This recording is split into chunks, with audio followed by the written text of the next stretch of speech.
Buenas noches, mi nombre es Brígida Castillo, estudiante de quinto año de Derecho en la Universidad Fermín Toro. En esta oportunidad les voy a hablar sobre los principios de la criminalística. Como primer principio les puedo nombrar el principio de uso. Este se caracteriza porque al momento de perpetrarse un hecho punible, el autor utiliza agentes mecánicos en los cuales se implementa la fuerza para utilizarlo, como por ejemplo un martillo para golpear a una persona. El autor debe utilizar su fuerza para lograr lesionar o bien podría ser cometer un homicidio en contra de esa persona.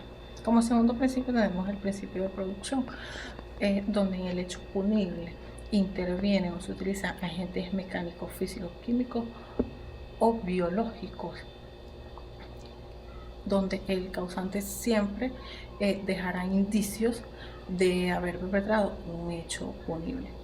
Como ejemplo podríamos citar el hurto de un vehículo automotor, donde el autor del hecho, pues aparte de utilizar el daño para poder encender y trasladar el vehículo de un lado a otro, y el vehículo es recuperado en tiempo récord, pues este podrá dejar en el vehículo huellas, apéndices pilosos, sudoración, que en un estudio minucioso pues se determinará si realmente ocurrió ese hecho y el posible o los posibles responsables.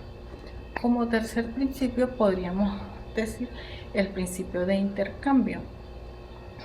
Este se refiere a que siempre cuando dos cuerpos o objetos entran en contacto, pues se produce el intercambio tanto de la víctima en este caso como del victimario.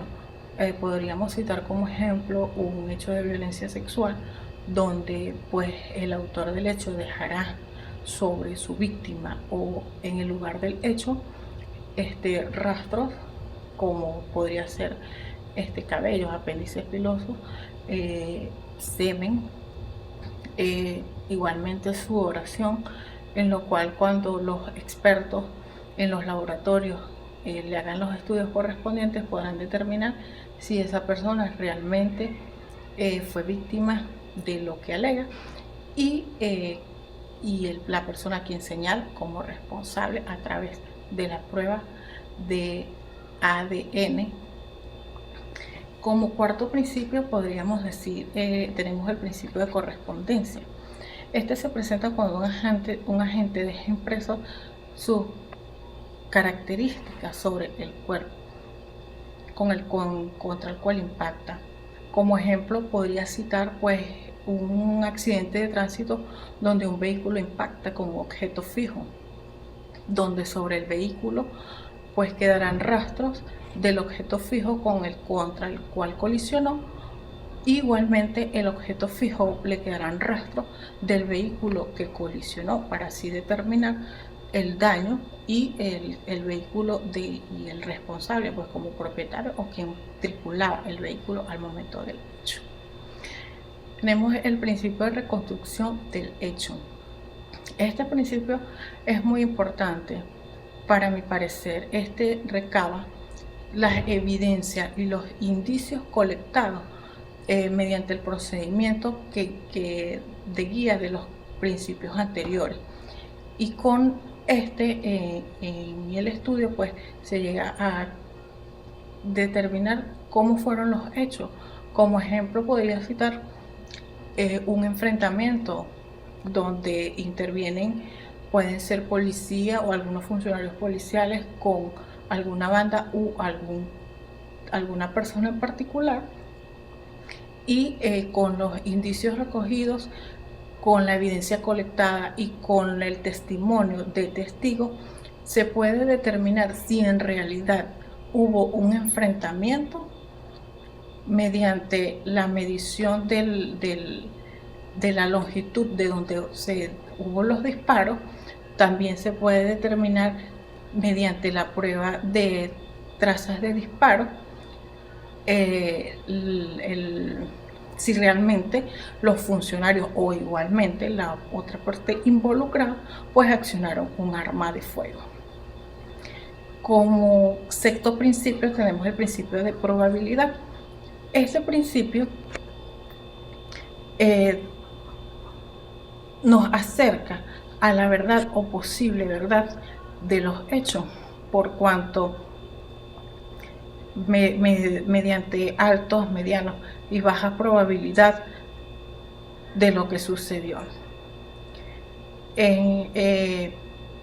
Como ejemplo, les podría citar el análisis de las pruebas colectadas cuando ocurre igualmente un hecho de violencia sexual o violencia física y la persona, la víctima, en su defensa o en su intento por defenderse, aruña o le causa una lesión al agresor, al victimario, pues en el lugar del hecho o en sus uñas o en su humanidad quedan pedazos de piel de este agresor, y mediante los estudios que practicarán los expertos determinarán el ADN de esa persona y podrán dar con el responsable.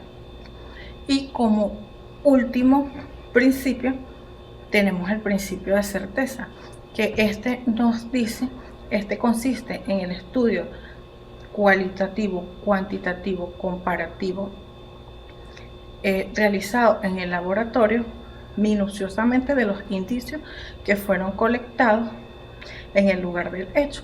Como ejemplo podría citar el hurto en una vivienda, un hurto cometido en una vivienda donde primeramente el autor o los autores de este hecho punible, pues aparte de la violencia que emplearán para ingresar a la vivienda, pues tendrán que utilizar mecanismos para trasladar los objetos o cosas que se van a hurtar, dejando en el lugar del hecho huellas, gotas de sudoración, apéndices pilosos, los cuales mediante el estudio y la recolección de las evidencias llevarán a los expertos a determinar si en realidad ocurrió ese hecho narrado y los posibles responsables o el posible responsable del hecho. Por ahora es todo. Muchas gracias. Feliz noche.